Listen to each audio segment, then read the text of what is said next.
Welcome to our new staff member. She's going to be an awesome addition. Let's give it up for Candace King. Woo! So Candace, talk about how it evolved that you became a life coach and a health coach.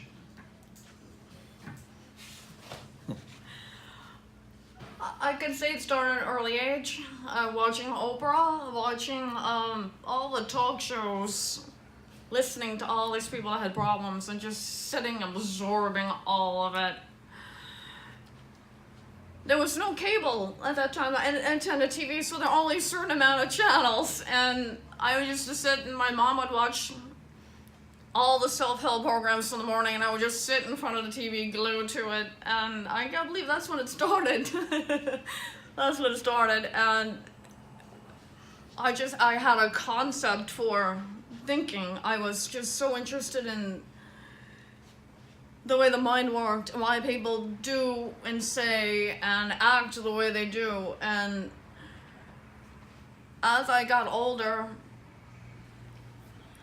I went to school, I was dyslexic, and I struggled from kindergarten all the way to 12th grade. And everybody told me I had to go to college, or I couldn't make it. And I kind of settled in that. When you have teachers telling you, this is all you're gonna do. And teachers should be encouraging more. Not limiting students. And I wasn't encouraged to do anymore, and for a long time I just kind of sat and fermented for a while. And then I realized I can do more, and I started doing a little research, and I found a health coaching program, and I signed up for it, and I got my certification, and the gratification and the excitement in that it blew my mind. It was exciting. I'm like, I did it. I finally did it. I didn't have to have a college to do it. And when I started working with the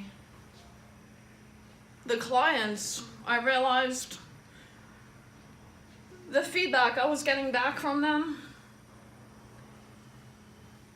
that I was helping them at another level. I would have coaching sessions, and we go from how was your day to tears, because I was hitting and touching in areas of their life that I didn't realize I could even do it until I actually started working and talking and getting into the mind of the people that I was helping. And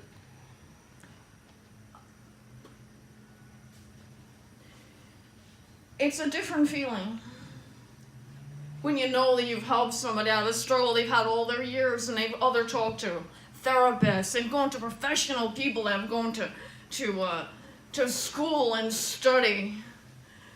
I am just this college, with no college, high school diploma, and I'm eliminating fear and anxiety and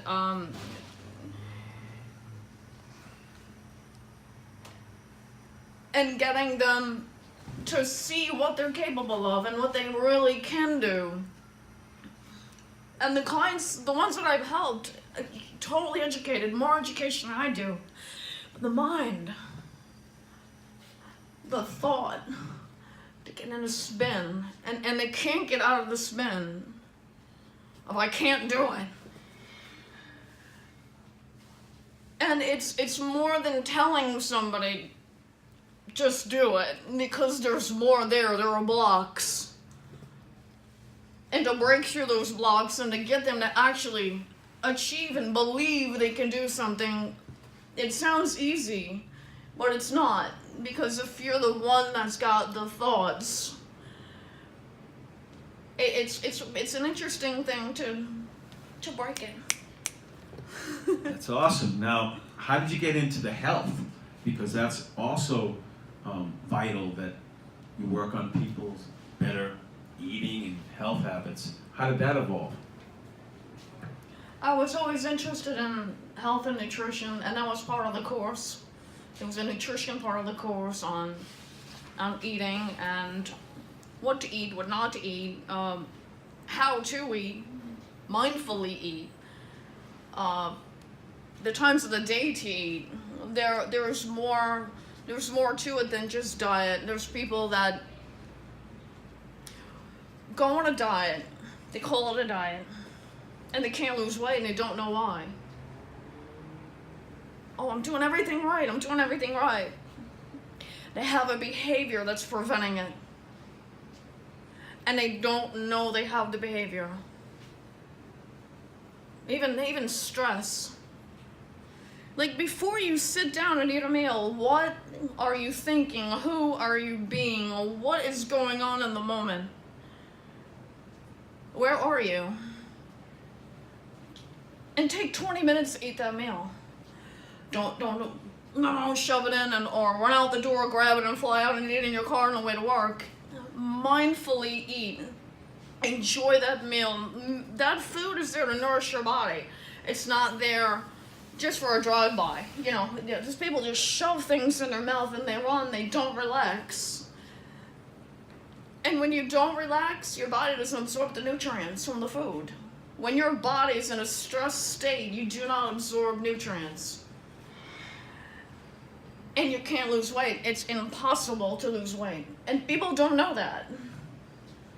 They think, oh, if I do this diet, I'm going to lose weight. Or if I exercise, I'm going to lose weight. And you can do all those things, that's great. But if you don't have the mindfulness, it ain't ever going to happen. Wow, you know what? When I touched base with you on Facebook, and I read your profile, and we talked, I said that you really can have a profound impact on people through your coaching and life's experiences, and I'm thrilled that you're going to be a part of the show because I think you can be inspirational and have a profound impact on hundreds of people in a very positive way. And I'm looking out there, and I'm looking at Mayor's face, and I'm looking at Brandon's face, and I can see that they're mesmerized by your words. And I can see it's already starting to grow and fertilize. So I think you're going to have a huge impact on the show, and I think we're thrilled to have you a part of it. Plus the fact, if you look around, we're all guys. I think we needed a female presence on the show. She's a girl. Not the show. I want to thank you so much for giving me the opportunity to be here because it's an awesome thing. When I started Facebook, I just randomly friended people. Just push that button. No. I didn't. There was no looking at any. I could say I would just looked at the number of friends. Yeah. Anything 20 and under, I deleted. Anything 10 and under, 15 under, I just kind of let, I'm being honest. You came across to me as such nice and honest and kind and a gentleman, and I really appreciate this opportunity. And I want to reach the masses because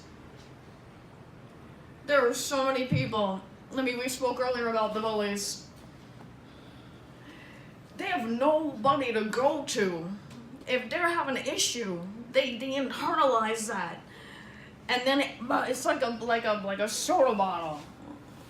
You shake that thing up, you loosen up the cork, and that soda flies out. You put some Mentos in there, and then you got a geyser, and that's what happens to these kids. Yeah, absolutely. That's what happens to these kids, and there's nobody there to stop it. If they don't have the family to go to, some of these kids have broken homes. It's a bad situation, and I want to focus on the victims, but there wouldn't be victims if we stop it at the source. 100%. And it is a responsibility of the school. The teachers need to be paying attention. I know when I was in school, I was in the classroom, and the teachers weren't paying any attention to what was going on, and the teachers really need to step up. And it's important that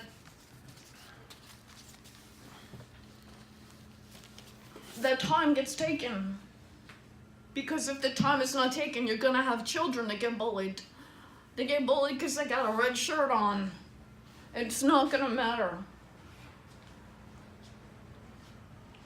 And being a coach, I would, just get in there and intervene and actually talk to the kids who are being bullied, and then go to the bullies. Say, hey, what's going on? Make a difference. Take them aside. Why are you doing all this stuff? What's going on? They need to ask you the questions. The questions need to be asked, and it's not happening. We focus on the victims, which is important. Don't get me wrong. But there's a source. The source we have to stop. We have to stop it at the source. Okay. And I would really love to get into the schools and get that going, because we don't want to have kids get to the point that they react in a violent manner, and then something happens and everybody says, oh, well, we should have done something because we had a child that got bullied that ended up, went over the top. Right. It's an important thing. You want to go to school, you want to enjoy school. You don't want to go there and wake up in the morning and go, damn, I got to do this again. It's a dread. Yeah. If you know you're going to get picked on and bullied,